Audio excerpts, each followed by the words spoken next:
Hey there, Mr. Terry, high school history teacher. Welcome back to another History Teacher X video. All right, you guys have been loving the Mitsi Studios videos recently, and so have I. They have been a blast. And you guys recommended this one. It's called VOC, the biggest company ever. Awesome. Now, this is the Dutch East India Company. It is the most valuable company in world history, and it's not really that close. In fact, in today's money, it's estimated to have been worth $8.28 trillion. To put that in comparison, that is more than double Apple. So I'm excited to see their take on it here. The original video is going to be linked down below. Please support them and let me know what other videos from them I should check out. All right, let's get started. All right, so this is what we call a joint stock company. They are companies that had many different investors, privately owned ships and stuff, but had an incredible amount of organization and also a lot of government benefits. The British East India Company, you've probably heard of them. For example, they, and pretty much the Dutch too, got pretty much permission to create monopolies by any means necessary. Go ahead and raise an army and fight, wherever you got to do to try to gain monopolies. And here, this was in the 17th century, so the 1600s for the Dutch here, when they were a global trading powerhouse. Specifically, they hijacked the very lucrative spice trade from the Portuguese in Southeast Asia and became dominant. The 1600s is really the century of the Dutch. I like to compare the Dutch East India Company and British East India Company as, what if Amazon had its own army? There you go. Here we go. I love the cutesy stuff. Amsterdam, busiest port. Rotterdam right now. Amsterdam. In this video, we will be covering the rise, existence, and ultimate demise of the Dutch East India Company, VOC for short. The Dutch VOC was the biggest company that ever existed, with a company value of around $8 trillion US, more than the 20 biggest companies combined that exist in the world today. This success was achieved. It's interesting because if you were to ask yourself, and you didn't know the history, what country had the most profitable, richest company in history? You probably wouldn't say the Dutch. They're a small little country. They actually were pretty new too. They had been kind of governed by like the Spanish and all these other different people, and now they're exploding onto the scene with global trade. Achieved by keeping safe working conditions, a non-hostile attitude towards foreign intervention, and not adopting slavery or any ethnic cleansing. Just kidding, they mostly did the complete opposite. To understand how the VOC... Well, if it makes you feel better about with the Dutch, at least the Japanese liked them. They got sick of dealing with those Catholic Portuguese in the 1500s. Tokugawa takeover, and eventually they shut out all Europeans out of the country except for the Dutch. But yeah, these guys are they're ruthless. Again, Amazon with an army today. It's like you get to raise an army, do whatever you want to be able to just dominate. VOC began, we must look at how the Netherlands began. That's true. In the 15th century, the Dutch provinces were under the control of the Habsburgs, a monarch family so busy with boning each other that most of them grew an eggplant for a chin. That's what I thought. I forgot. Going into this, I always think that Mitsi Studios is going to be this like cutesy, almost like child version. Like we should see this on PBS Kids or something. And then they throw in the little raunchy things that makes it funny. And it does make me debate, like, if with those nuances, can I show it like in a high school class? There's going to be some kid or some parent out there that's going to be offended, but it's like this stuff could be done in such an entertaining and funny way that I think it could get through to kids. And I can't break the rules, but In practice, that went down kind of like this. They're going to show it. They were all so ugly, the Habsburgs. Even the paintings can't do it justice. What are they doing? What are they doing? What? Why are they showing this? What?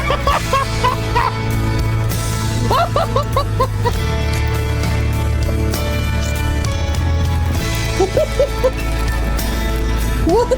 What? The wax! Oh no! Oh no! Why? It's still going! It's still going. Okay, no, I can't. No. Any thought of this going? going on in my classroom's not going to happen. Anyway, they were also busy fighting. Oh God, oh my gosh. I did not expect that they would do that. Now remember, they're Habsburgs. They're inbred. These are all like, this is within the family, brothers and sisters and cousins and all this stuff. That was them doing the scootily pooping. All right, yeah, officially, I will not be showing this in class. Fighting wars about religion. They're not good if you are more into trade than fighting religious wars and boning your own family. In 1602, this guy called Johann van Oldenbarneveld said, "Fuck that, we have better stuff to do, like doing trade managed by a lot of competitive parties, dealing with the Portuguese, who have now become one with the Spanish, who hate us, and so we cannot trade spices anymore." So, I was telling the Dutch, oh gosh, now I can't get it out of my mind. Oh, I need a brain cleanser here. Maybe this video can help me, but I was saying the Dutch really dominated the 1600s. The Spanish and Portuguese really dominated the 1500s. And Portuguese, that was the height of their empire too. They were a global power because they were the first to really do the age of exploration and really start to make these connections with direct trade with like India and Southeast Asia. And the Dutch come in and they hijack the thing. Come by the 17s, French and England are going to show up. Wait, okay, let's change that to one company funded by the state who makes a shitload of money at the expense of the Spanish, Portuguese, some British folks, and people with a certain type of skin color. From 1602 onwards, the VOC allowed basically anyone to purchase stocks, making it the first publicly traded company. See, that's that's such a big thing. It's a big part of the AP World History class, the university class I teach, which is these joint stock companies in a lot of ways gives us the birth of corporations and capitalism in a lot of ways. And it's how they got their funding. If this was going to be funded by like one person or a very, very small group of people, it would never have worked. But also a company like this would never be as profitable if it wasn't for incredible government support, which is a little bit antithetical to some of the laissez-faire economics that is going to be spout here in the Enlightenment coming up. This gave the VOC a massive growth potential over time. The Dutch government, called States General, delivered a patent saying, you can trade here and there, and everyone that gives you a hard time over this, you can shoot them with guns that we will happily buy for you guys. Yep. Battleships, trade ships, loaded with cannons and stuff. It's like, oh, you don't want to trade? Well, yeah, you do. Here you go. And by the way, here are the prices or we're going to blow you up. That was an interesting, speaking of AP World History, an interesting thing that was on an AP test a few years ago. And if you took AP a few years ago, you know this. The Portuguese trading. With the Portuguese, it was funny because the documents that we got in a DBQ, a document-based essay, and there were multiple documents from Islamic traders. Now, Islamic Arab traders used to be the dominant force in the Indian Ocean that connected Africa, Middle East, India, Southeast Asia in trade. And this is when the Portuguese were coming in, and the students read all these documents by these Islamic traders to like different kings of Asia. When the Portuguese were first coming in, they're like, do not trust the Portuguese. They have crappy prices. All of their products suck. They're going to screw you over. They're violent. Don't listen to them. They're liars. And well, it didn't do much because Portuguese took it over. But then the Dutch take it over from them. Of sailors was done with quite some creativity. Buy for you guys. The recruitment of sailors was done with quite some creativity. They would search local bars and get drunk sailors to sign a contract that was, well, not so favorable, to say the least. The next morning, these sailors would find themselves assigned to a ship, about to leave home, and not come back for many months or sometimes years. The ships of the VOC began their long journey passing the southern tip of Africa towards... I gotta say, some of the coolest things. Oh, there's the Southeast Indies. Ships, I think ever built were the Dutch flutes. Fluyt. Look them up. They have the awesome functionality you want from a long distance trade ship, but they also have some really cool style. I love it. I think they're way cooler than like the Portuguese caravels.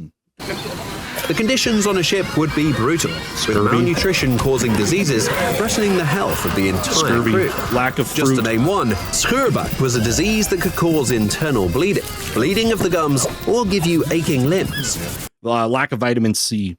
Problem with a lot of these long distance voyages is a lot of the good and nutritious food is not going to preserve well. So it can't find its way on ships very much. So yeah, it's literally deadly. For some symptoms, they could throw you below decks in the front part of the ship, where the unbearable heat would make sure you could sweat out your disease. Look at the motion Very sickness, sophisticated medical procedures. Disciplinary actions were enforced on sailors who did not follow the rules. They could be punished with a fine of 2 months' wages. But since they were paying shit wages anyway, it wasn't a lot. Deserters were flogged and murderers were tied to their victim and thrown overboard. I've never heard of that. Oh my gosh, if you like killed another sailor or something, like in a fight, tie him up to the body. It's brilliant, because then they'll probably sink, or at the least you're tied up floating on the water with a dead carcass that I'm sure, like, I don't know, sharks and stuff will hunt you down and rip you to shreds. Dude, that's brutal. Famous type of punishment was called keel hug, where they tied the poor chap to a rope and pulled them under the hull of the ship. Not very pleasant. On some of these journeys, these ships could lose more than 1/3 of their men. When a ship and its crew survived the entire journey, it sailed over thousands of miles to get to its port. You know, in the end, it didn't matter much, because the money you were going to make on one of these trade voyages completely made up for the loss of expenses. That happened even back with like Vasco da Gama in the early 1500s, when he made his trip to India, his first European to sail all the way around Africa to India. I forget how many ships, you know, they lost out, multiple ships, like dozens of people died. And I think they came back with like one healthy ship, and it was loaded with so much stuff, they still made like hundreds of % profit.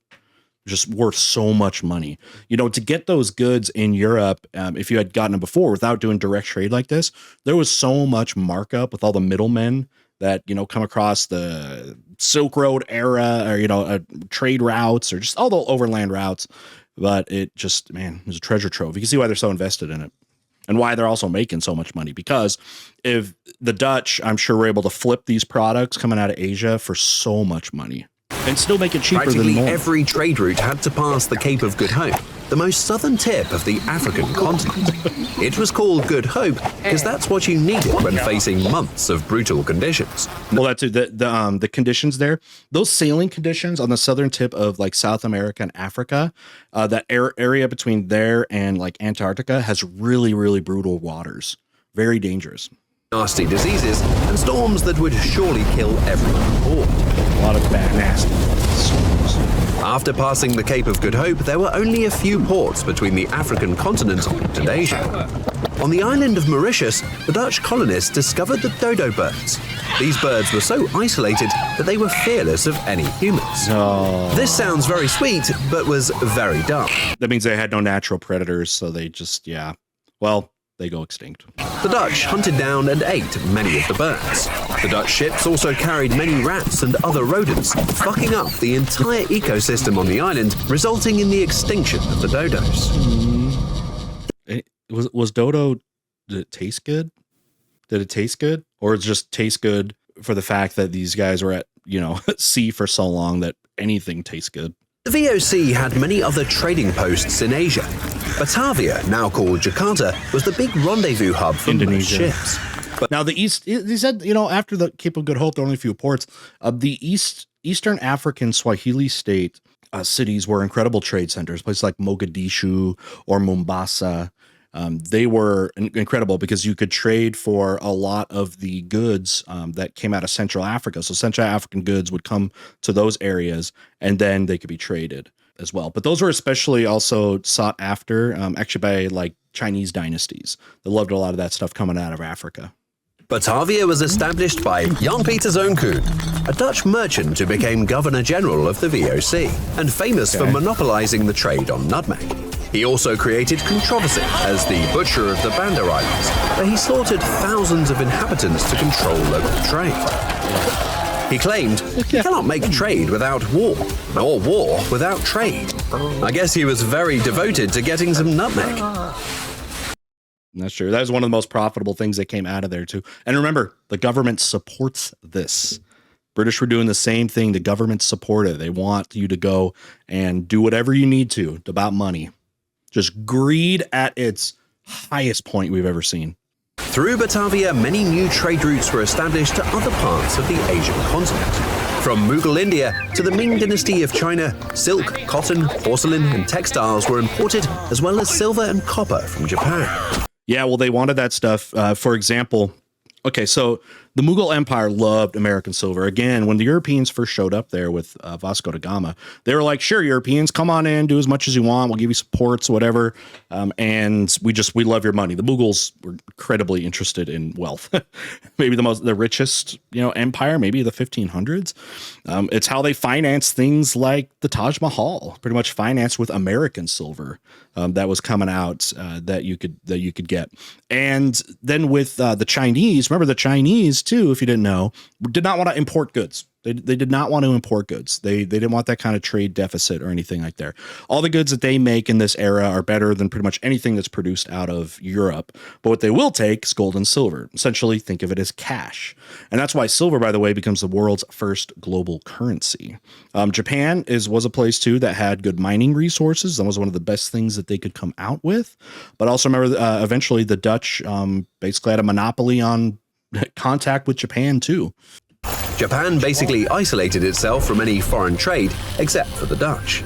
They could still come over and trade their shit. For that. The VOC did not have any violent encounters with the Japanese like they did on the Banda Islands. Right. Maybe because Banda people look like this, and Japanese folks looked like this. They're much more imposing, for sure.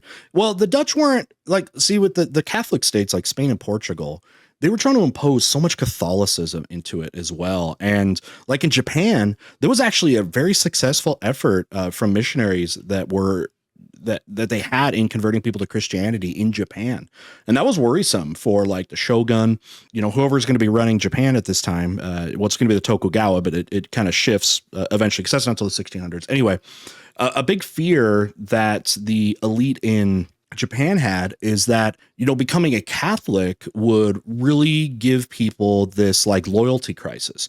And as loyalty is such a part of Japanese culture, I mean, they're feudalistic. You're loyal to the death to the people and to your daimyo, your lord and your shogun. They're fearful that Catholic Japanese people would not have that loyalty anymore, but instead would maybe be loyal to, say, the Pope.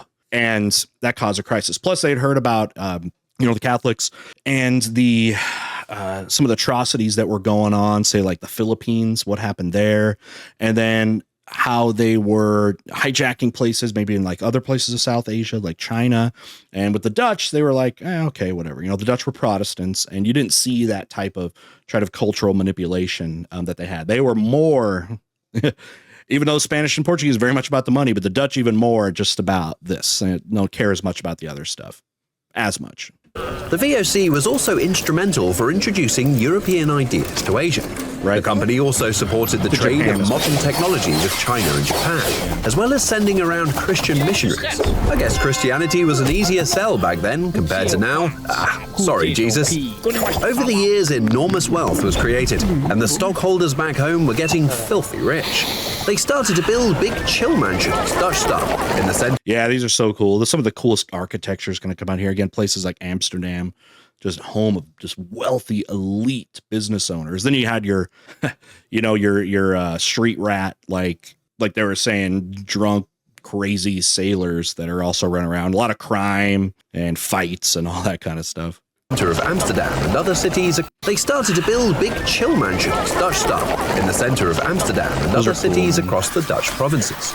Money was invested in reclaiming land by building windmills, dikes, and more canals. Yep, so much of the Netherlands is like under sea level. You have to drain swampy areas, and it made it more arable. I mean, I can see where that money's coming from. And then windmills, they're very cute.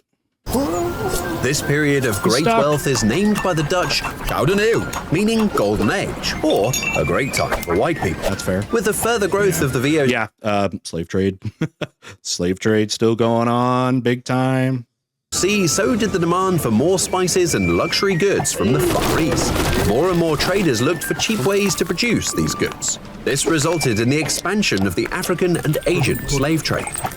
Basically, a visit from the VOC to an unknown stretch of land could go down in a few different ways. Yeah. 1.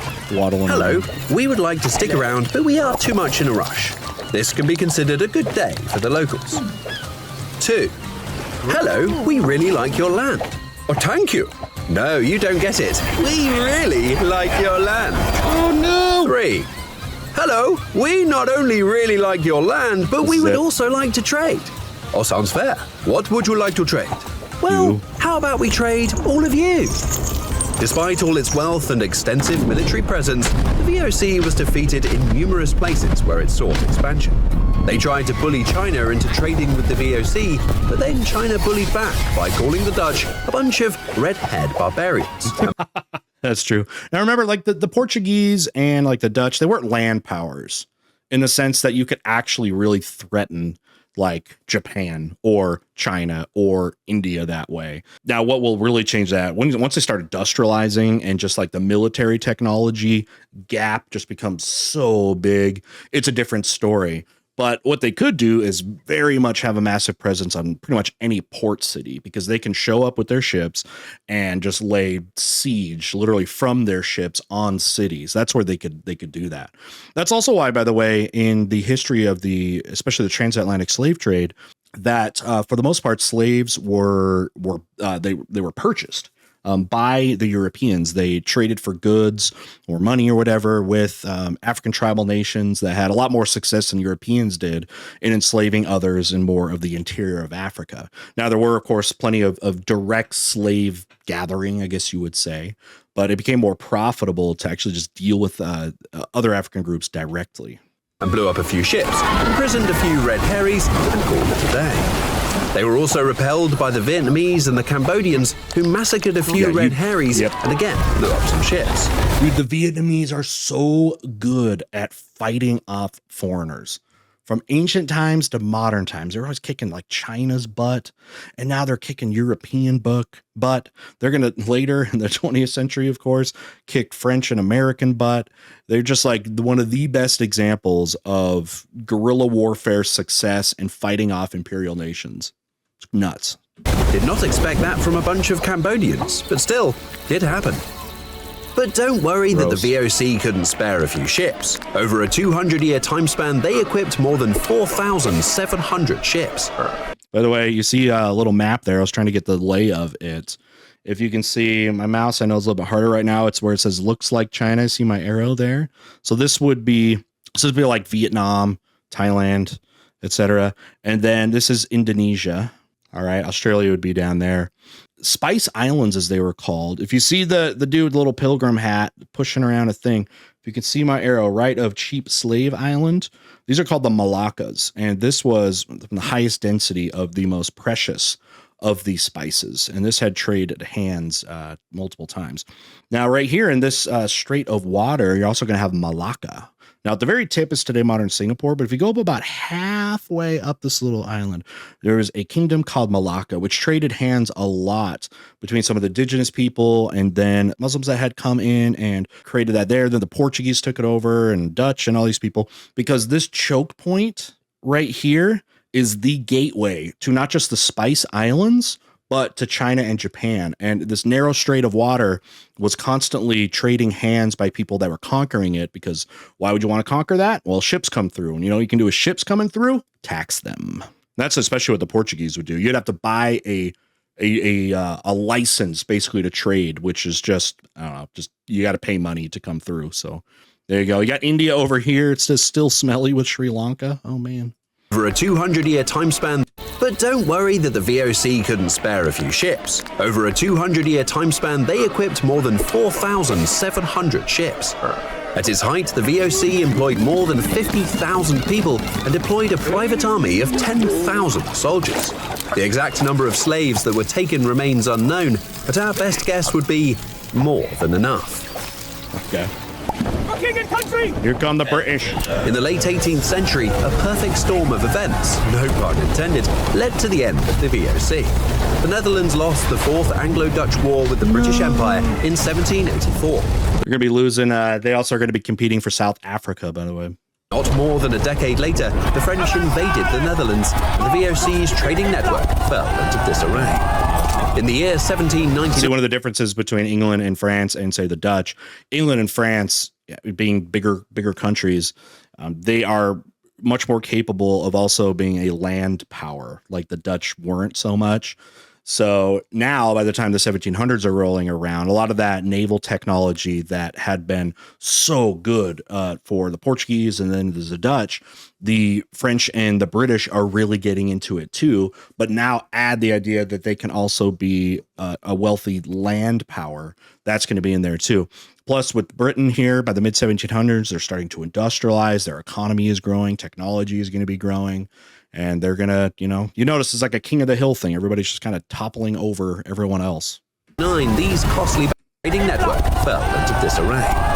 In the year 1799, these costly battles combined with the introduction of new competitive trade markets, widespread corruption, turmoil within its politics, and finally paying shitty wages to its employees due the VOC. Luckily, if you think like, man, that was a bad business or whatever they did, remember, wealthiest company in world history. Modern multinationals have learned from these mistakes. Apple. Worth less than half.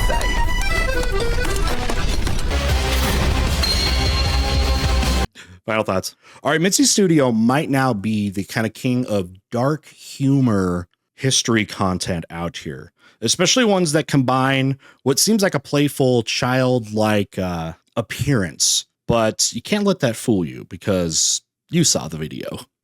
All right. Well, anyways, this was super entertaining, actually very informative. Hopefully I was able to add some stuff. I'm actually really interested in this topic too, and not just learning about it, but sharing what I've learned. And it's a really interesting part of history. All right. With that, see y'all next time. Bye.